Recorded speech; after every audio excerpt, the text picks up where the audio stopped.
La ville fut prise d'assaut. Donc ça, c'est un de ces 5 événements. Les autres, nous avions suffisamment consacré de temps. Qu'est-ce que ça signifie que la ville fut prise d'assaut? Il s'agit de ce qui s'est produit lors du siège de Jérusalem par les Romains sous Titus. En effet, le mur d'enceinte de la ville fut enfoncé le 17 Tammuz et Titus, à la tête de ces légions, s'empara de la ville, tandis que les troupes de Nebuchadnezzar, Nabucodonosor, environ 6 siècles avant, ouvrirent une brèche dans les fortifications le 9 Tammuz, comme on voit là-bas dans le Sefer Yirmiyahu, au chapitre 52, verset 3.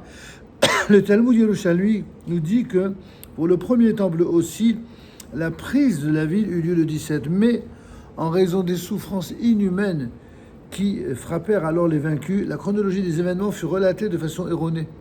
Et le Tout-Puissant, par la bouche de son prophète Jérémie, confirma, si l'on peut dire, la date erronée marquée par les scribes du roi.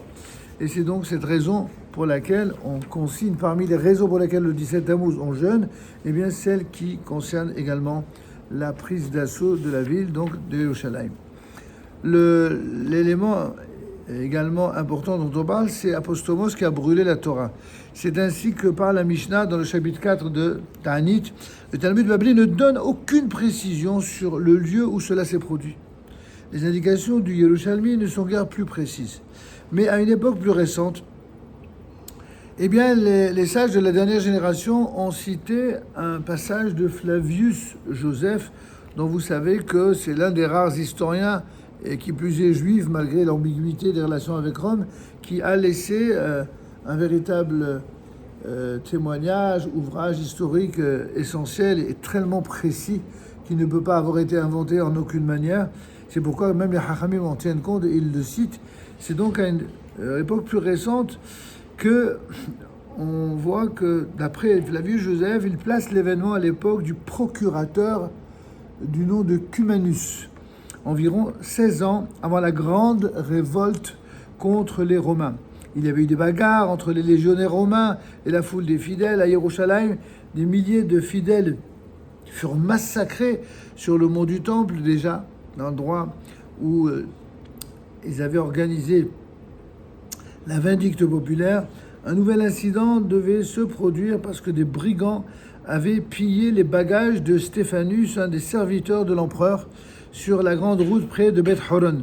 Aussitôt, le procurateur Cumanus envoya la troupe dans les villages des environs pour prendre des otages. Un des soldats s'empara d'un Sefer Torah, le déchira en morceaux et le livra au feu.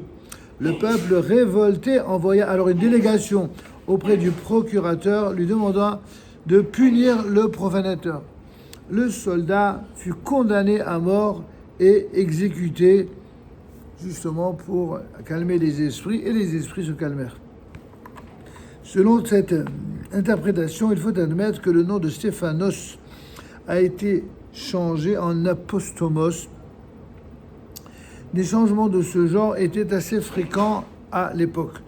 D'autres supposent qu'il s'agit du roi Amon, le fils de Ménaché, le roi de Yehuda qui a succédé à Écheskia et qui a régné plus de 50 ans. Et d'ailleurs, cite le Talmud Balbli, Sanhédrin 103b. Il faut savoir que dans son livre sur les 3 grands prophètes, le Rav Karl Bach a mentionné ce passage talmudique et compare cette tragédie à l'incinération des milliers de rouleaux de la Torah sur l'ordre du roi impie, à la destruction par le feu de 24 charrettes chargées du manuscrit du Talmud à l'époque du roi Saint-Louis à Paris en 1242, qui s'est d'ailleurs produit veille de Shabbat Houkat, comme Shabbat prochain. Ensuite, nous avons rappelé que c'était le jour où une idole fut dressée dans le temple. Là, paradoxalement, on a encore moins de détails sur cela. Il s'agit, selon la majorité des commentateurs, d'un fait qui s'est produit sous le règne de Ménaché. Vous savez, ce roi Ménaché qui est cité dans la Gemara, dans Maseret Sanhédrin, où l'on dit que une originalité de la fameuse Gemara à la fin dans Perek Chelek, on dit qu'il y a quelques personnages clés au sein du peuple d'Israël, eh bien, qui n'ont pas eu droit au Olam Haba, qui n'auront pas droit au Olam Haba. Et là-bas, la Gemara, elle démarre en disant, mais pourtant, on voit que Ménaché, il a été ramené sur son trône lorsqu'il a fait Teshuvah.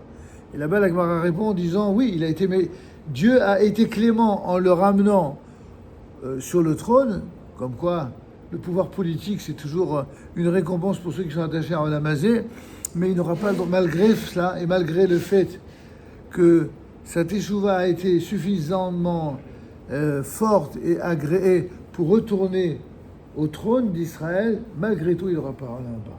Pourquoi il n'aura pas là-bas? Parce que quelqu'un qui a fait fauter tout le peuple d'Israël, surtout en Eretz Israël, et d'une manière aussi grande, celui-là, il n'aura pas de part au monde futur. Il fait donc partie, effectivement, comme le dit la Mishnah là-bas, de ces rares personnages qui n'auront pas le droit là-bas, malgré le fait qu'il va terminer, entre guillemets, d'une manière relativement honorable. Et donc, c'est sous sa gouvernance et son influence néfaste des époques qu'il y a eu une idole qui fut dressée dans le temple. Évidemment, quand on vit dans un pays où toutes les outrances sont encouragées, à commencer par ceux qui représentent le pays, quel que soit le pays, alors évidemment, tous les malheurs qui peuvent se produire et en être la conséquence sont imputés en termes de responsabilité à celui qui en est l'instigateur, ou en tout cas celui qui en donne la possibilité politique d'être. On termine enfin par la notion de ces fameuses Ben Hametzarim, qu'on traduit habituellement soit entre les défilés, entre les étroitesses de période, d'où l'expression connue de la Megillat Echa, Ben Hametzarim d'Al-Chetzion Avelot. Les 21 jours entre le jeûne de Tammuz et de Tisha B'Av sont appelés par nos Hachamim jours entre les étroits défilés. Ce sont, selon le verset des Lamentations, donc Echa 1.3, ses persécuteurs l'ont tous atteint dans les étroits défilés. Nos sages expliquent qu'il s'agit des jours de détresse entre le 17 Tammuz et le 9 Av. De nombreuses épreuves ont frappé notre peuple au cours des millénaires, évidemment pendant ces semaines funestes notamment. Aussi, ces semaines ont été fixées par nos sages comme des semaines de deuil en souvenir de la destruction des deux temples, mais aussi comme un deuil national qui concerne toute la nation du peuple d'Israël. D'ailleurs, que celle-ci se trouve en terre d'Israël ou même en exil, c'est pourquoi cela est suivi partout dans le monde. On réduit le plus possible toutes les manifestations de joie. On n'y célèbre pas de mariage, on n'y célèbre pas même de fiançailles, sauf dans certains cas limites, mais pas de danse ni de ronde. On n'écoute pas la musique, y compris celle diffusée par la radio. On n'entreprend pas de voyage d'agrément, mais quand il s'agit d'aller en Israël, évidemment tout est permis, puisque le voyage d'Israël, c'est pas un voyage d'agrément, même si c'est agréable, c'est un voyage de consolidation, de construction et d'élévation, et ça c'est évidemment autorisé. On ne se taille ni les cheveux ni la barbe.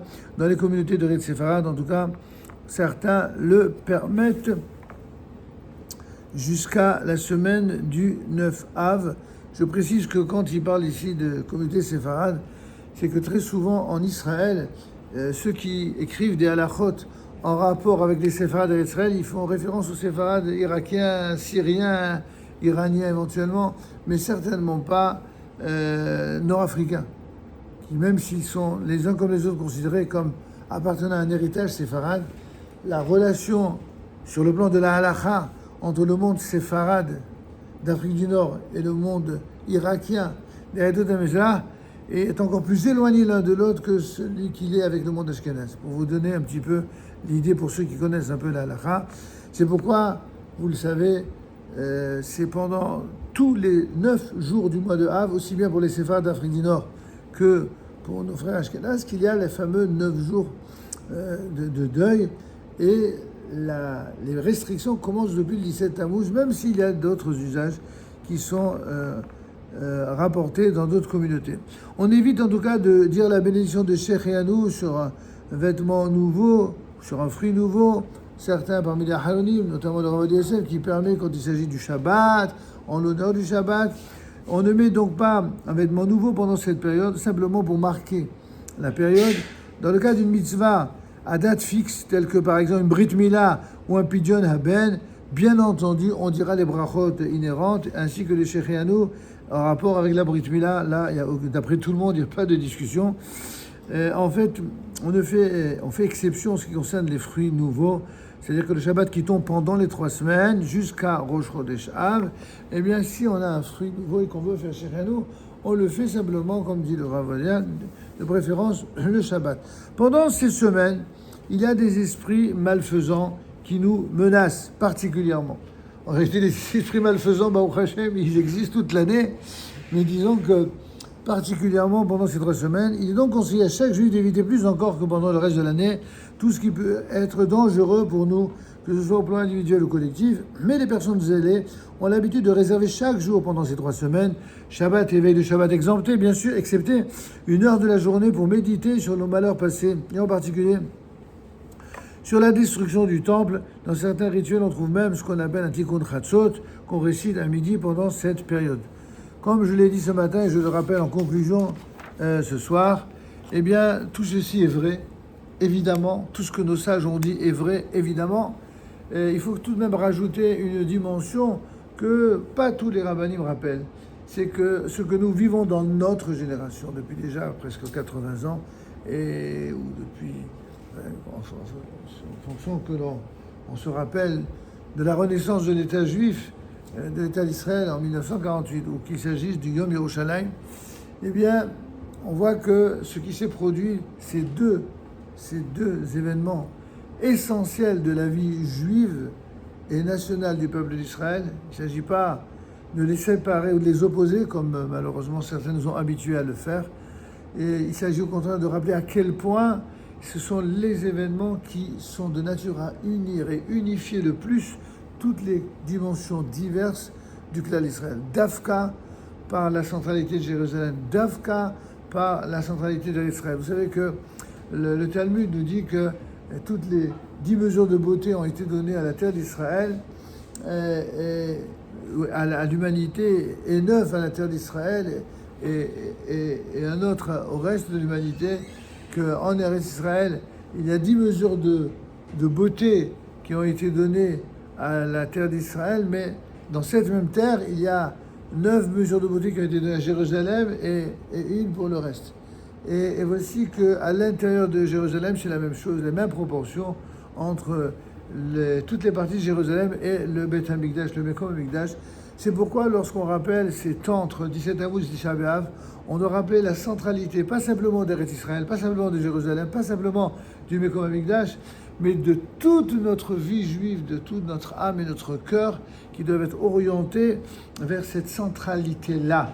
Parce que cette centralité-là est porteuse de bracha, elle est porteuse de réussite, elle est porteuse d'Hatzlacha dans tous les domaines, et j'allais dire, pas simplement pour le peuple juif, pour les nations du monde. Même si parfois les nations, comme à leur habitude, elles sont très versatiles, elles voient souvent le plus les intérêts économiques immédiats, puis il y en a même qui jouent au cow-boy, qui un jour ils disent blanc, puis le jour ils disent noir, et puis bon, c'est aussi, ça fait partie des réalités politiques, mais tout ça, ça fait partie de la volonté divine qui joue à cache-cache et qui se permet de temps en temps de donner à chacun l'occasion unique d'assumer sa responsabilité et de rendre des comptes. Parce qu'en fin de compte, et enfin, de tous les comptes, tous ceux qui soutiennent le peuple de Dieu, le peuple d'Israël, ils auront la bracha. Mais tous ceux qui mettent des bâtons dans les roues, Akadosh Baruch Hu, il veillera de l'intérieur de leur propre pays à leur amener des gens qui leur feront à eux exactement ce que eux font au peuple d'Israël. C'est aussi ça le rapport que nous devons entretenir avec cette période. Ceux qui sont les idolâtres, qui sont entre ce qui se passe sous leurs pieds et au-dessus, n'est-ce pas, de leur tête, avec les astres et les étoiles.